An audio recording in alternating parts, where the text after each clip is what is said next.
Hey guys, welcome back to my channel. I'm Jessica Flynn and I am the owner and maker of Flynn Sisters Boutique. And today we're going to be making this really cute ghoul gang design in time for Halloween. I just love it. It's such a fun and cute little project.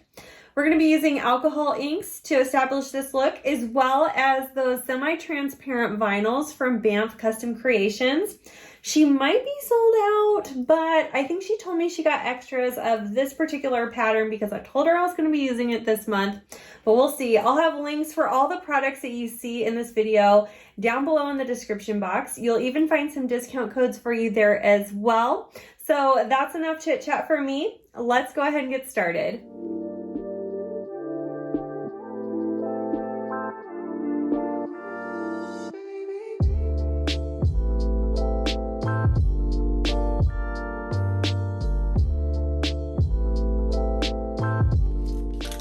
All right, you guys, so as usual, we're starting with a fully prepped and sanded cup, and I'm just going to base paint my cup with a flat white spray paint.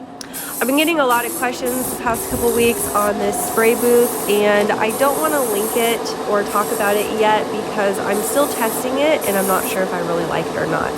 So we're going to kind of tweak a few things, and I'll eventually do a video on the spray booth, just not right now, and I wouldn't want to recommend a product that I don't 100% believe in, so we're still working on that.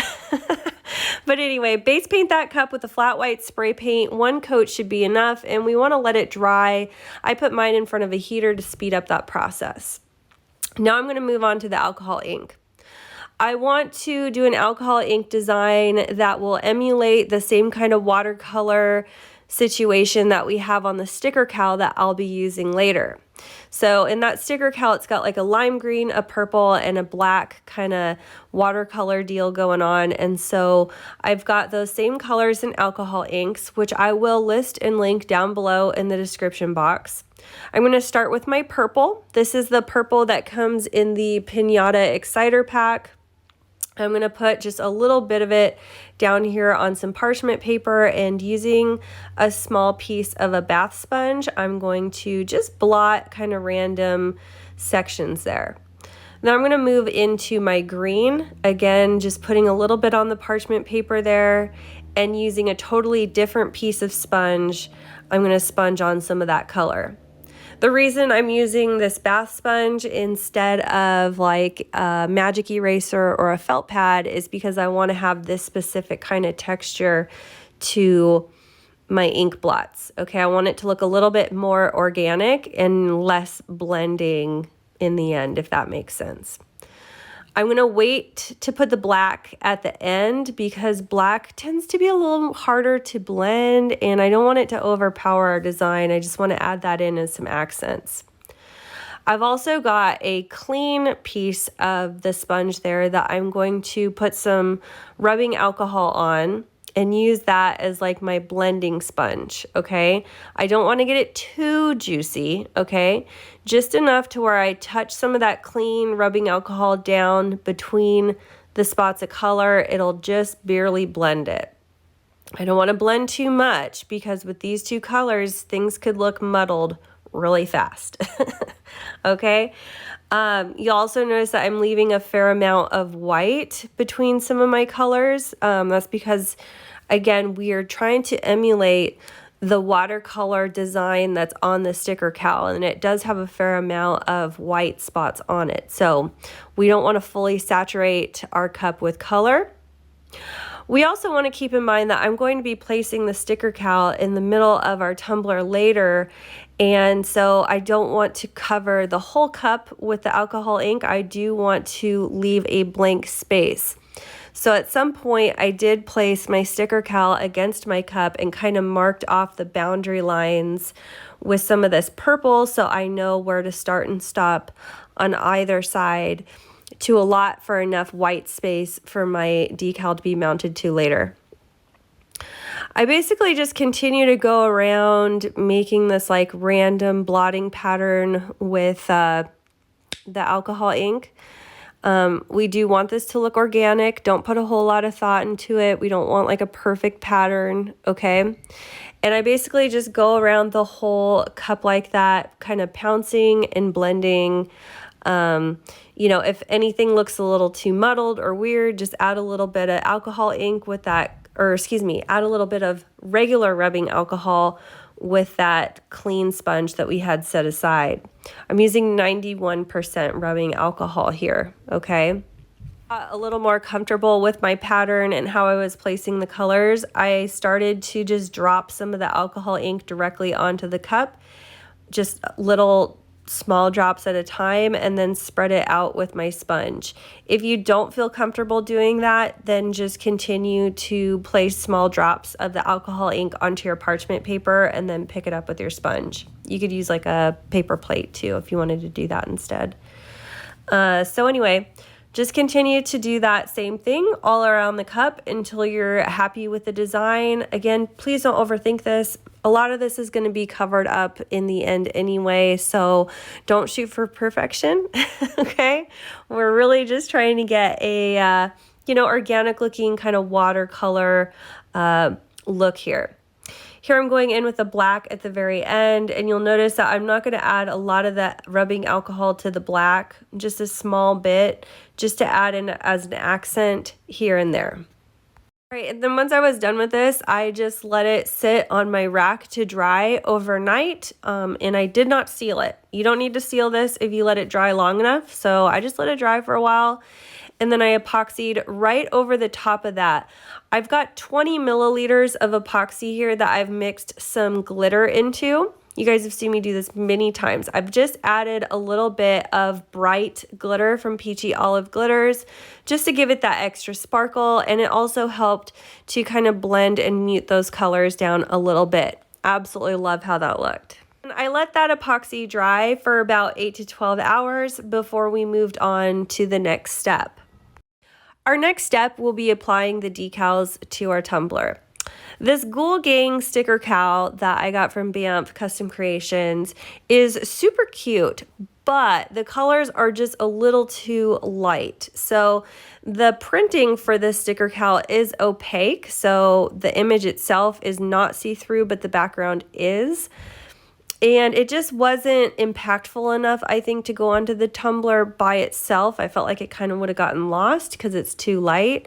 So I just took an acrylic marker and added some shadowing around, you know, like one side of each of the letters. You see what I'm doing here? Just really steady and slowly adding that detail with an acrylic marker. You can go right over the top of these with acrylic markers, Sharpie markers, and you don't need to seal it, and it takes just fine. All right. And so after that marker dried, which was super quick, I was ready to apply my sticker cal. I just peeled back like the first inch on one end of my sticker cal there and applied that small section first as like an anchor. If you have to pull up a little bit to smooth out a wrinkle or reposition a bit, that's fine, but just be aware that these don't reposition very well. You want to try and be sure of where you're going to place this before you get it down. And then I'll just work from one end to the other, smoothing out, leaving that paper backing on for as long as I can. You can also use your vinyl scraper to help with this as well. But anyway, I kind of struggled with this one for some reason. I think because it was so big, I did have to pull up a little bit and smooth out a wrinkle or two, but it ended up going on pretty well. So once I got that sticker cal on there, I was ready to start applying the pattern around the remainder of my cup.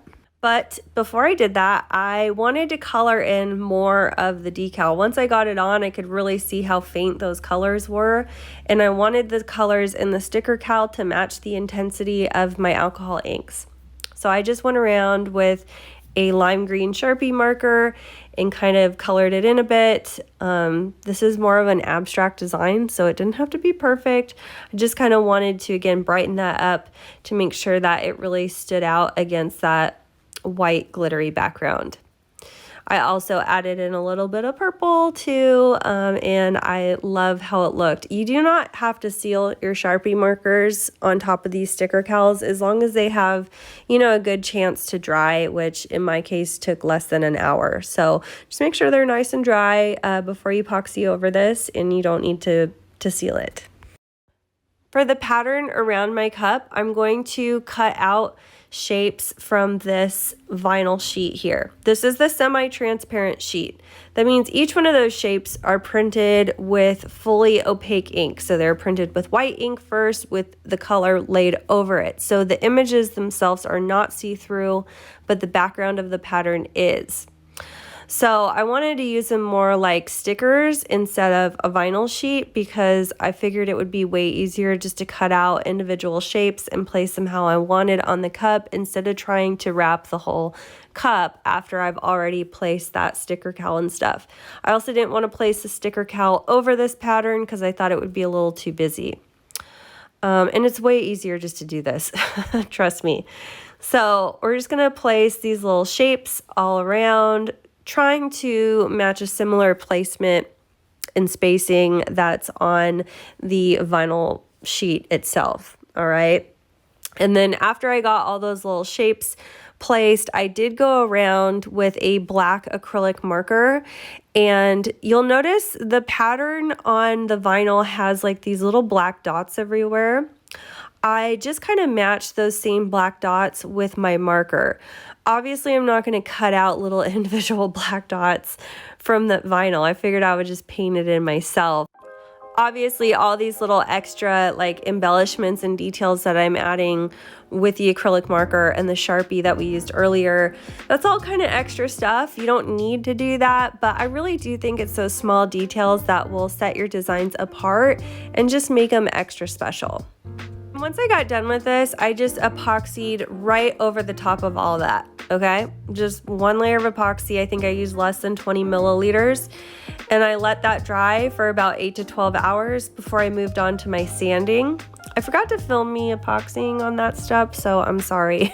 But anyway, I'm using my regular sanding routine here. We're going to sand around our top rim. I think I'm using an 80 grit sanding block for this.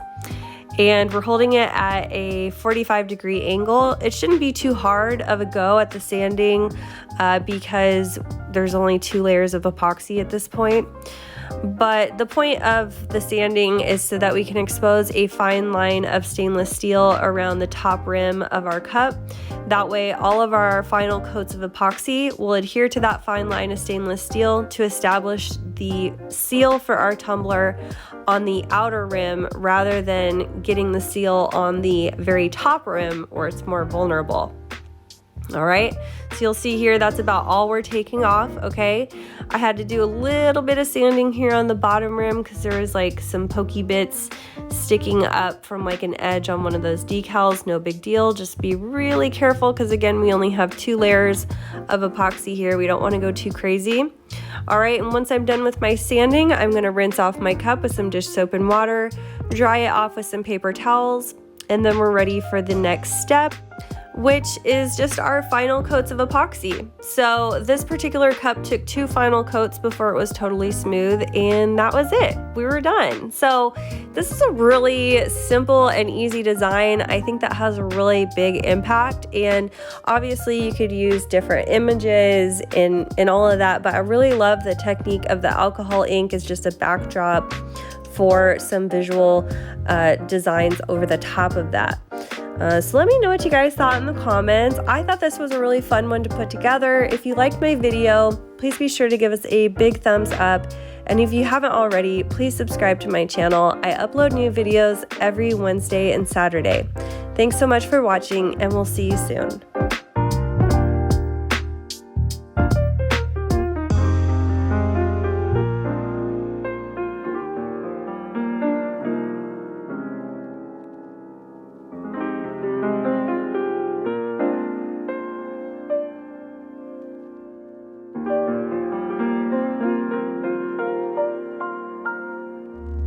And a big thank you to all of our Flynn Sisters exclusive members. Thank you for your pledge. Your support means the world to our channel. If you love this video, you could check out our last video here. Also be sure to find us on Instagram, Facebook, Pinterest, and of course subscribe for all our new videos that come out every Wednesday and Saturday. Thanks so much for watching. See you soon.